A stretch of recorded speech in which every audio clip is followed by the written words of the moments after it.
श्री राघवेन्द्राय नमः।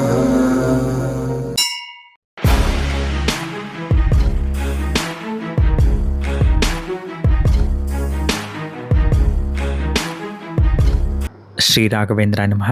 గురు టీవీ తెలుగుకి అందరికీ స్వాగతం అండి. నేను పక్క రాష్ట్రం అయిన దానికి నాకు తెలుగు అంత బాగా రాదు.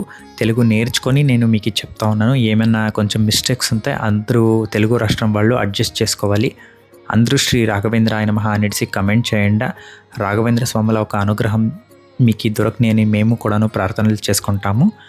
ఈ వీడియోలో మీకు రాఘవేంద్ర స్వాముల ఒక త్వరితమైన అనుగ్రహం కావాలి అంటే ఏం చేయాలా, ఏం అనుష్ఠానం చేయాలని మేము మీకు చెప్తా పోతాము.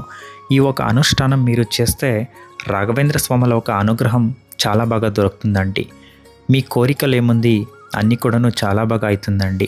మీరు ఏమైనా మీకు సమస్యలు ఉంటే ఈ ఒక 11 వీక్స్ ఏముంది రాఘవేంద్ర స్వాముల ఒక గురువారం ఏమి ఈ వ్రతం స్టార్ట్ చేస్తామో దాన్ని స్టార్ట్ చేయండి. మీ సమస్యలన్నీ దానికి ఒక పరిహారం అనేది చిక్కుతుందండి. రాఘవేంద్ర స్వాములకి అందరికీ మంచి చేయని చెప్తా. ఈ వీడియో కంప్లీట్ ఏముంది చూడండి. రాఘవేంద్ర స్వాములను మీరు ఏమి అంటే ఒలుచుకోలేది అంటే చాలా ఈజీ అండి. ఇంకా ఇంకొకటి ఏమంటే రాఘవేంద్ర స్వాముల ఒక మీరు ఈ ఒక వ్రతం చేస్తూ ఉండరు, వాళ్ళ అనుష్ఠానం చేస్తూ ఉండరు అంటే మీ మనసు చాలా స్వచ్ఛంగా ఉండాలండి. మీరు స్వచ్ఛంగా లేదు, నా దగ్గర డబ్బులు ఉంది, నేను పొదువెళ్ళి పూలు తెస్తాను, నేను అది పెడతాను ఇది పెడతానంటే రాఘవేంద్ర స్వాములు మీకు అనుగ్రహం ఇయ్యరు. మీ మనసు ఎప్పుడు మీరు శ్రద్ధ భక్తి ఒక మీ మనసులో బాగుంది అప్పుడు మీకే రాఘవేంద్ర స్వాములు మీకు అనుగ్రహం ఇస్తారు. అన్ని దానికన్నా ముఖ్యంగా ఏమంటే రాఘవేంద్ర స్వాముల పైన మీకు చాలా ఒక బిలీవ్ ఉండాలి, అంటే నమ్మకం బాగా ఉండాలి. మీరు ఎంత వాళ్ళని నమ్మితే అంత బాగా వాళ్ళు మీకు అనుగ్రహం ఇస్తారు. ఇంకొకటి ఇంపార్టెంట్ ఏంటంటే ఈ ఒక ఏమి అనుష్ఠానం చేస్తారు దానికి ఆడవాళ్ళు మగళ్ళు అని అదే ఒక ఇది లేదండి. అందరూ కూడా ఈ ఒక వ్రతం చేయొచ్చు. అలాగే ఈ వ్రతం దీనికి ఏమేమి కావాలి, ఎలా చేయాలి అని చెప్తా పోతాను. ఈ ఒక రాఘవేంద్ర స్వాముల ఒక 11 వారం ఏమి వ్రతం చేస్తారు. దీన్ని స్టార్ట్ చేయాల్సింది గురువారమే స్టార్ట్ చేయాలండి. అంటే బ్రాహ్మీ ముహూర్తంలో ఏముంది దీన్ని స్టార్ట్ చేస్తే చాలా మంచిదండి. మొదటిగా మీరు రాఘవేంద్ర స్వాముల ఒక పూజలు ఏమి షురూ చేస్తారో దానికి ముందుగా మీరు వినాయకునికి మీరు ప్రార్థనలు చేసుకోవాలా. అలాంటి మీ కులదైవం ఏముంది అంటే మీ ఇంటి దేవుడు ఏముంది వాళ్ళకి కూడాను మీరు ప్రార్థనలు చేసుకోవాలా.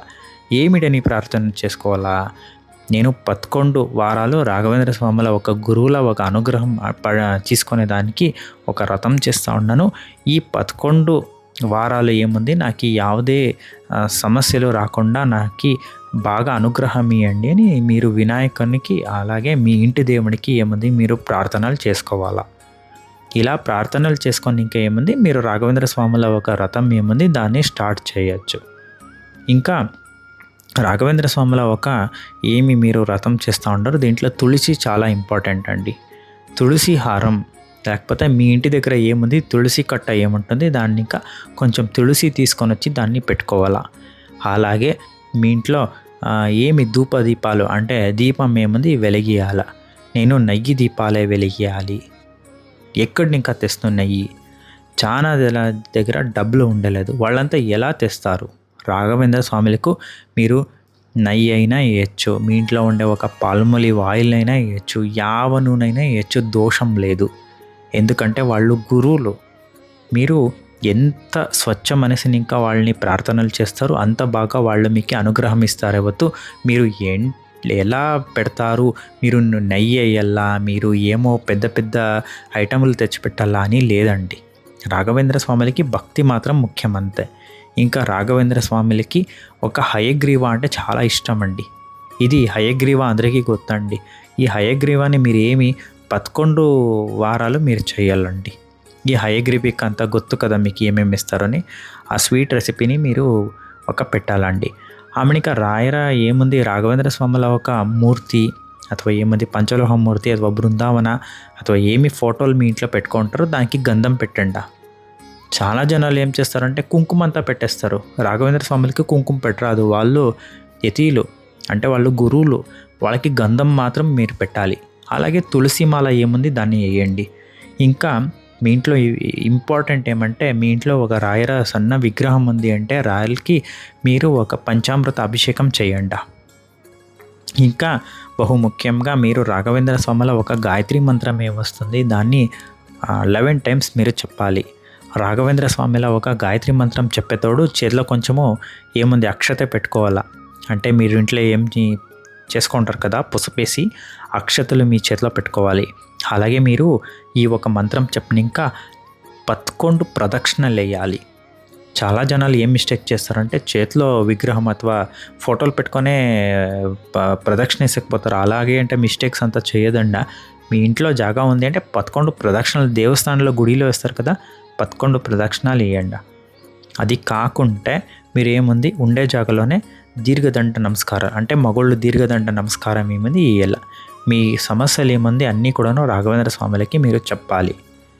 చెప్పిన ఇంకా ఏమంటే రాఘవేంద్ర స్వాములు మీ సమస్యలన్నీ కూడాను బాగా వింటారు. అలాగే మీరు ఏమి నైవేద్యం పెట్టినారు కదా అది రాఘవేంద్ర స్వాములకి ఎంత చూపియాలా దాన్ని ఇంట్లో అంది కూడాను తీసుకోవచ్చు. అందరూ కూడాను తీసుకోవచ్చు. పంచామృత అభిషేకం ఏమి ఉంది కదా దాన్ని కూడాను అందరూ కూడాను తీసుకోవచ్చు. రాఘవేంద్ర స్వాములకు మీరు ఫోటో కానీ విగ్రహం కానీ ఎలాంటిదైనా మీ ఇంట్లో ఉన్ని మీరు ఎంత బాగా మీరు రాఘవేంద్ర స్వామిల జతలో మీరు మాట్లాడతారు, ఎంత బాగా రాఘవేంద్ర స్వామిల జత మీరు ఇంటరాక్ట్ చేస్తారు, ఎంత బాగా మీ కష్టాలన్నీ వాళ్ళకి చెప్తారు, అంత బాగా వాళ్ళు బాగా స్పందన చేస్తారు. మీ సమస్యలకు వాళ్ళు పరిష్కారం ఇస్తారు. దాన్ని ఇంకా రాఘవేంద్ర స్వాములకు ప్రశాంతంగా ఏముంది ఒక్క మీ గుడ్ హార్ట్ అంటే స్వచ్ఛ మనసుని పెట్టుకొని మీరు ఏముంది పూజలు చేయండి. రాఘవేంద్ర స్వాములు మీకు అనుగ్రహం ఇస్తారు. ఇంకో రాఘవేంద్ర స్వాములు మీకు ఏమి ప్రాబ్లమ్స్ ఉంది అన్నీ కూడాను క్లియర్ చేయని. అలాగే మీరు 11 వీక్స్ ఏమి ఈ వ్రతం చేస్తారు ఒకదాన్నే పెట్టుకోవాలి. అంటే ఒకదాన్ని అంటే ఏమి అంటే మీరు ఒక సమస్యని మాత్రం చెప్పుకొని దానిపైనే బేస్ చేయాలి. ఫస్ట్ వీక్ ఏం పెట్టుకుంటారు మీది ఏమో వ్యాజ్యాలు ఉంటుంది కోర్టులో దాన్ని పెట్టుకునేది. సెకండ్ వీక్ ఏమో భార్య భర్తల ముందర ఏమో జగలం ఉంటుంది దాన్ని పెట్టుకునేది. థర్డ్ వీక్ ఇంకేమో ఒక కాన్సెప్ట్. అలాగే చేయరాదు.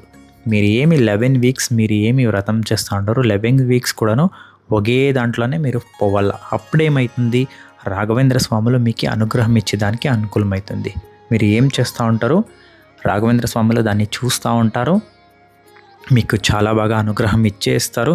దాన్ని ఇంకా ఏమంది 11 ఒక వారాలు ఏమంది ఒక అనుష్ఠానం చేయండి. రాఘవేంద్ర స్వాముల అనుగ్రహం మీకు త్వరితంగా దొరుకుతుంది. చాలా జనాలు ఈ 11 వారాలు ఏమంది రాఘవేంద్ర స్వాముల ఒక అనుగ్రహం తీసుకునేదానికి చేస్తున్నారు. అలాగే ఈ టైంలో నామలేఖన బుక్స్ కూడాను రాశారు. నామలేఖన అంటే ఏంటి అంటే శ్రీ రాఘవేంద్ర అని రాసే బుక్లు వస్తుందండి. అది మేము కర్ణాటకని ఇంకా కావాలంటే పంపిస్తాము. చాలా డబ్బులు లేదండి 160 రూపాయలు మాత్రమే. కింద ఏమి ఫోన్ నెంబర్ ఇస్తూ ఉన్నామో ఈ నెంబర్కి మీరు 160 రూపీస్ గూగుల్ పే అథవా ఫోన్పే చేస్తే ఏముంది నామలేఖన బుక్స్ ఇస్తామండి. ఈ బుక్స్ తీసుకొని మీరు ఏముంది శ్రీ రాఘవేంద్ర అని రాయొచ్చు. ఈ బుక్స్ని ఎలా రాయాలా ఎలా అన్నీ కూడాను దాంట్లోనే మ్యాటర్స్ ఉంటుందండి. నేను ఆల్మోస్ట్ తెలుగు పీపుల్ అంతా నాకు కాల్ చేస్తూ ఉంటారు తెలుగు రాష్ట్రాలని. ఇంకా నేను చెప్తూ ఉంటాను నాకు ఒక 7:30 పైన ఎవరు కాల్ చేస్తే కూడాను నేను ఇన్ఫర్మేషన్ ఇస్తానండి. అలాగే రాఘవేంద్ర స్వామిలో ఒక అనుగ్రహం తీసుకునేదానికి ఈ పూజలు చేయండి. అలాగే ఒక 10,000 టైమ్స్ రాసేదానికి మేము నామలేఖన బుక్స్ ఇస్తాం కదా దాన్ని రాయండి. రాఘవేంద్ర స్వామిలో మీకు ఏముంది త్వరితంగా అనుగ్రహం ఈని మీ సమస్యలన్నీ దానికి ఒక రిలీఫ్ కానీ అని మేము కూడాను ప్రార్థనలు చేసుకుంటాము. శ్రీ రాఘవేంద్రాయ నమః. మీ తెలుగు రాష్ట్రం పీపుల్ అందరూ కూడాను సబ్స్క్రైబ్ చేసుకోండి. అది వెరీ ఇంపార్టెంట్. ఎందుకంటే నెక్స్ట్ డేస్లో చాలా బాగా మేము వీడియోస్ ఇస్తూ ఉంటాము. నేను తెలుగు కొంచెం ఇంప్రూవ్మెంట్ చేసుకుంటాను. సో మంచిది కానీ శ్రీ రాఘవేంద్రాయ నమః.